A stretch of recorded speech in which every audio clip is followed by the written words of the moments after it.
ధర్మం ఒక జీవన సూత్రం. యోగా.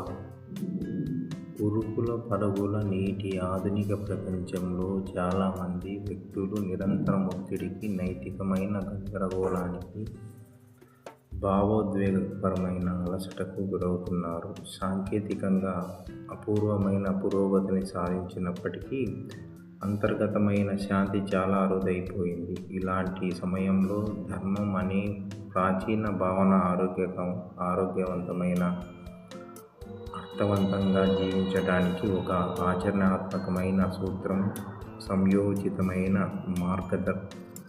మార్గదర్శకత్వాన్ని అందిస్తుంది. ధర్మం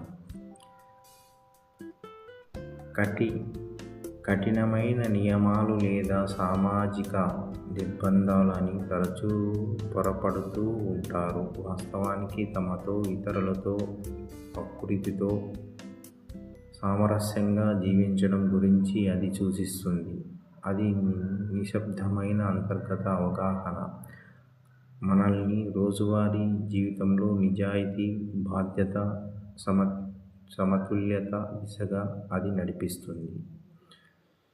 ఉల్లంఘించినప్పుడు హృదయం శారీరకంగా, మానసికంగా భారాన్ని మోయాల్సి వస్తుంది. గుండె లయను, రక్తపోటును, మొత్తం హృదయ సంబంధమైన ఆరోగ్యాన్ని, భావోద్వేగ స్థాయిలను తీవ్రంగా ప్రభావితం చేస్తాయని ఆధునిక సైన్స్ గురించి ఆలోచనలు, అనుభూతులు, చర్యలు సమరేఖలో ఉన్నప్పుడు శరీరంలో ఒక సమన్వయ స్థితిలోకి ప్రవేశించి ధర్మం ఒక కోణంలో అంతర్గత సమన్వయాన్ని సూచిస్తుంది.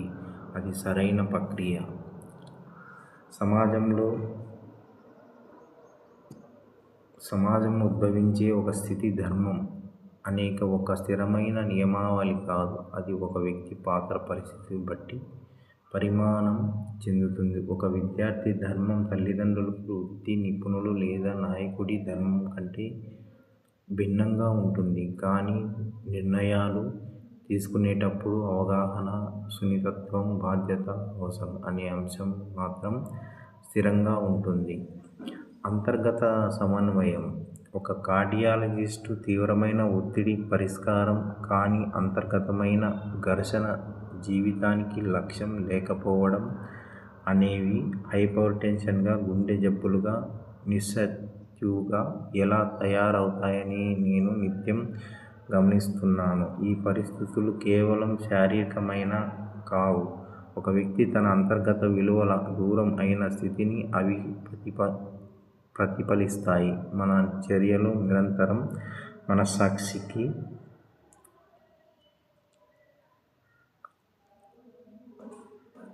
కాలం చెల్లిన భావన కాదు.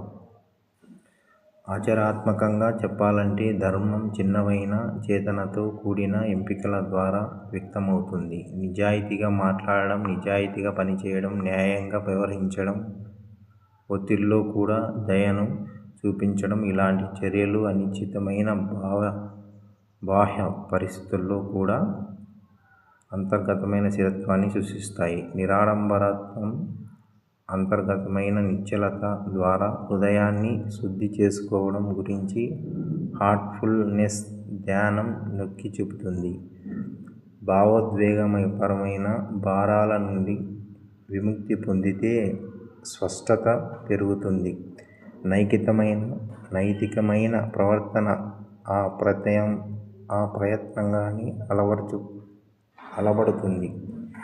ఈ అంతర్గత స్థితి నుంచి ధర్మం మన మీద బలవంతంగా రుద్దినట్లు కాకుండా సహజంగా, సిద్ధంగానే మనలో ప్రవహిస్తుంది. కాగా కేవలం చట్టాల ద్వారా మాత్రమే కొనసాగే సమాజం చివరకు దుర్బలంగా మారుతుంది.